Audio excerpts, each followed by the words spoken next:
A Comissão de Assuntos Econômicos do Senado terá a oportunidade de falar sobre outro tipo de violência, a violência do trânsito.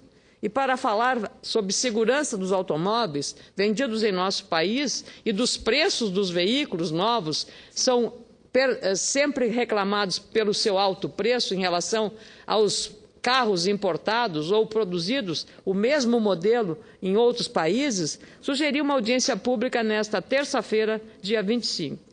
Será um novo debate que terá a participação, espero, da Associação Nacional dos Fabricantes de Veículos Automotores, a ANFAVEA, que não compareceu na audiência anterior. A Confederação Nacional dos Metalúrgicos, a Confederação Nacional da Indústria, a Federação Nacional da Distribuição de Veículos Automotores, FENABRAVE, e da jornalista Ângela Crespo, do site Consumo em Pauta. Vale lembrar que os acidentes de trânsito nas estradas federais do Brasil, praticamente igualados a uma guerra civil, já mataram, só neste ano, só no carnaval do ano passado, 2013, 157 pessoas, mesmo com as novas regras da lei seca em vigor. Isso representa uma queda de 18% em relação ao mesmo período de 2012, quando aconteceram 192 mortes. Ainda assim, foram registradas 3.149 colisões e mais de 1.793 feridos. E qual o custo disso para a Previdência ou para a saúde pública? Muitas das UTIs estão ocupadas por acidentados no nosso trânsito cada vez mais violento. Lamentavelmente, a segurança e a vida do motorista, obrigado a circular pelas congestionadas, perigosas e inaceitáveis rodovias brasileiras, ainda são assunto que precisa atenção de todos. É a questão também do transporte coletivo, que precisa melhorar a qualidade e também o custo-benefício desse serviço essencial. Se formos somar as estatísticas anuais dos acidentes em rodovias estaduais e municipais, esses números tendem a ser muito mais elevados e preocupantes. De fato, é importante maior conscientização sobre a trágica combinação entre volante, drogas ou álcool. Precisamos, por isso, ficar atentos aos itens de segurança no trânsito, como airbags, cintos de segurança e outros mecanismos. Os custos dos carros no Brasil também precisam de informações bem mais claras do que são oferecidas hoje. O consumidor tem direito a essas informações, porque cada vez que viaja, fica surpreso. O mesmo veículo é, às vezes, 40%, 50% mais barato, o mesmo modelo nos países de origem. A necessidade de aumentar a segurança dos veículos montados em nosso país, de modo adequado à realidade brasileira e aos custos dos produtos vendidos aqui, foi uma das principais conclusões de um debate promovido no ano passado aqui no Senado. Participaram consumidores, governo, Ministério Público Federal e representantes de montadoras e da indústria de autopeças. Das montadoras não, só da indústria de autopeças. Na ocasião, tivemos acesso à informação da agência Autoinforme, que apresentou dados indicando o seguinte: o preço médio dos carros nacionais subiu 39% nos últimos 10 anos, em relação ao resto do mundo, mesmo não cumprindo as novas necessidades de segurança e qualidade dos veículos.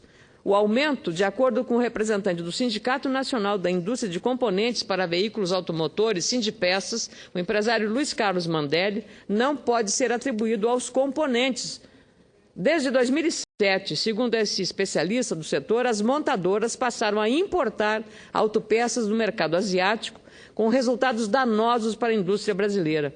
Até 2007, o Brasil exportava autopeças. De 2008 para cá, saímos do balanço positivo. Recentemente, estamos negativos em mais de 6 bilhões de dólares em importação de autopeças e com perdas de mais de 14 mil empregos pelas indústrias que foram fechadas. Falta, portanto, uma política eficiente de nacionalização de peças no âmbito do Inovar Auto, programa de incentivo ao setor automotivo para o período 2013-2017. Precisamos que os carros fabricados em nosso país sejam mais competitivos, mais modernos, mais eficientes quanto ao consumo de energia e, principalmente, mais seguros. Um país com a dimensão do Brasil, sétimo maior fabricante mundial de automóveis, precisa se preocupar, sim, e prioritariamente, com a segurança dos veículos e, ao mesmo tempo, ampliar a capacidade produtiva instalada, de modo a reduzir os preços aos consumidores finais. E esse setor industrial não pode reclamar do apoio do governo. O governo, como política de manter a estabilidade, com a política de, no momento da crise, no ano 2008, 2009 e 2010, o que fez? Para estimular, reduziu o IPI em favor da indústria. Venderam muitos automóveis. E qual é o retorno disso para melhorar a tecnologia e reduzir o preço para o consumidor, para o usuário final? Essa é a grande questão que precisa ser posta. Nós defendemos, sim, políticas de estímulo, mas tem que haver um retorno para isso.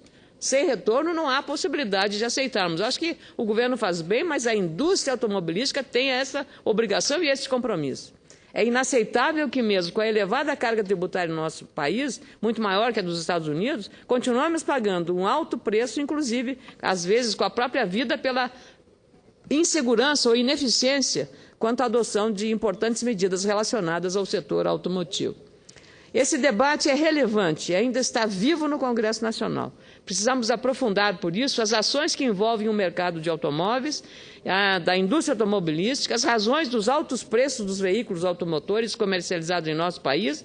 Nosso estado do Rio Grande do Sul tem fábrica de automóveis, do estado do Paraná, da senadora Gleisi Hoffmann, também tem fábrica de automóveis, e aí precisamos estimular, e até se outras indústrias vierem para cá, serão bem-vindas. Quanto mais oferta, maior será a questão do preço. As razões dos preços altos dos veículos automotores produzidos e comercializados aqui e as medidas necessárias à solução desses problemas precisam de um olhar atento aqui do Senado Federal. Os custos de produção dos carros alcançaram 58% do valor do carro vendido, enquanto os gastos para produzir um automóvel nos Estados Unidos chegam a 88% do valor do veículo. Mesmo assim, as margens de lucro das montadoras brasileiras são superiores, atingem 10%, enquanto nos Estados Unidos não passam de 3%. Se formos comparar os carros brasileiros com os europeus, o item segurança deixa muitas dúvidas. Parecem, em muitos casos, verdadeiras carroças.